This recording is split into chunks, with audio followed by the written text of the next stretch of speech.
Alright peeps, so here we are back in Logic and I have Vital in front of me with a basic wave shape. So this is what I start off with. No other oscillators, just one oscillator with a basic wave shape. You can detune it with unison or you can have one unison. So let's keep it at one voice and this is how it sounds.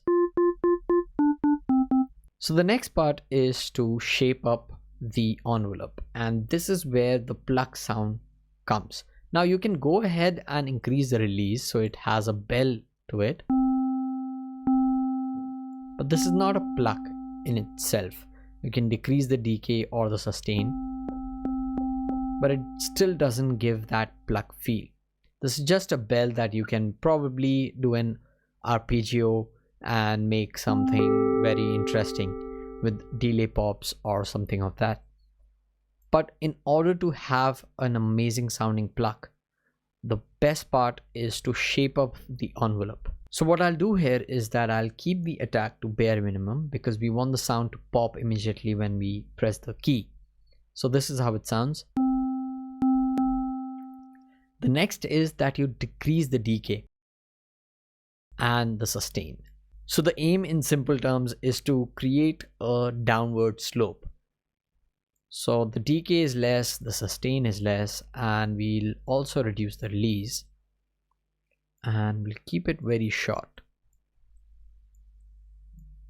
somewhere there, and let's hear it. So we're getting there, but let's increase the sustain and the release and shape it according to our taste. I think I'm happy with that. Next up, I'll add in another oscillator, but this time it has to be rich in harmonics. Now this is my personal preference because I just feel like it gives a good character to the overall sound, but you can go ahead and use sine wave or triangle so that it is not too harsh to your ears. But for this instance, I'm using a saw wave and this is how it sounds. If I just only enable the second oscillator, so we can hear that it has a ring to it, so I don't want that, so we can shape it again and then bring in the first, and we're getting there. And now the fun part begins. We'll engage the filter section, keep it at a 24 dB octave and reduce the resonance just a tad bit. Let's increase the resonance and then modulate the envelope to the filter.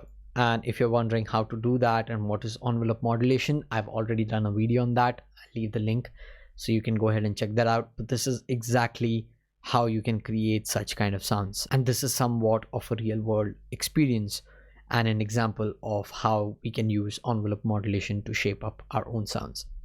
So the science behind this is that the shape of the envelope will determine how much of the cutoff frequency will open as soon as you hit the key.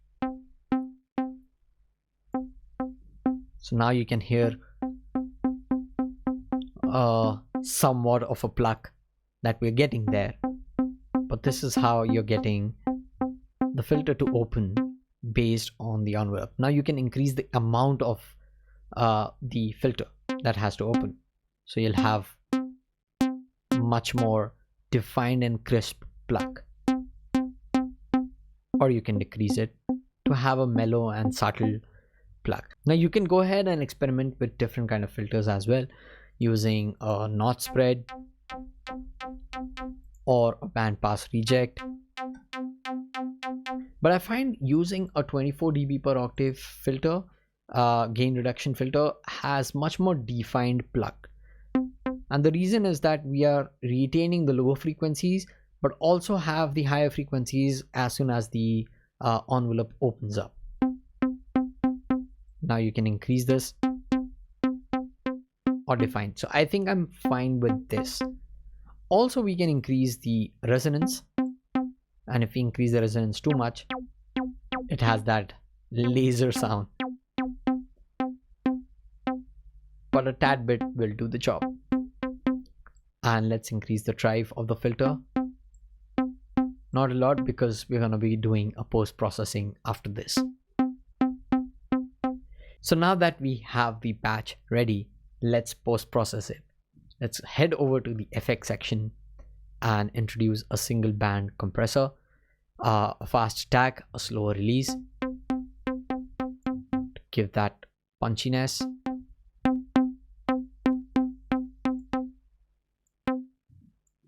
There.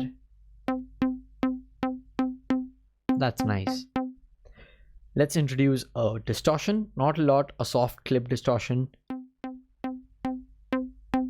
Too much of distortion will also distort the plug, so we don't want that. Just a tad bit to give that grit. That's about nice. Let's add in a reverb now, and this creates a huge impact on the overall sound.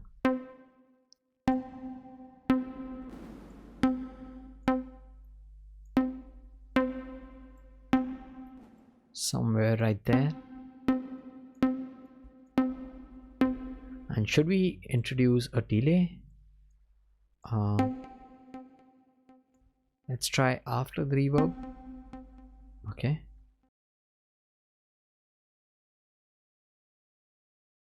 So I think a quarter note and a half note is sounding nice. Mix, I'm keeping it at around 11% and feedback around 60%. Let's hear it.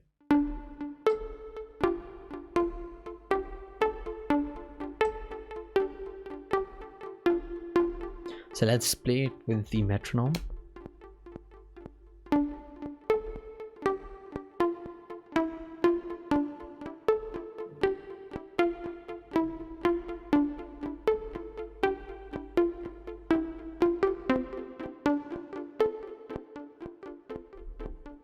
And there we have it, an amazing sounding Pluck out of a simple wave shape. All of the magic lies in the envelope and the shape that you define and the amount of cutoff that you're pumping in. And then once your patch is ready, add in some compressor, distortion, reverb and delay according to your taste and the tempo of your song, and you have an amazing sounding Pluck. Okay guys, that about wraps it up for this video. I hope you found this helpful. Let me know in the comments down below if you have any questions regarding this video or any questions regarding in general. I'll be happy to get back to you. As always, if you like this video, give me a thumbs up, and if you like what I do here and want to see much more videos like this, support the channel by subscribing. It goes a long way. Thanks for watching, and I'll see you in the next one. Till then, cheers.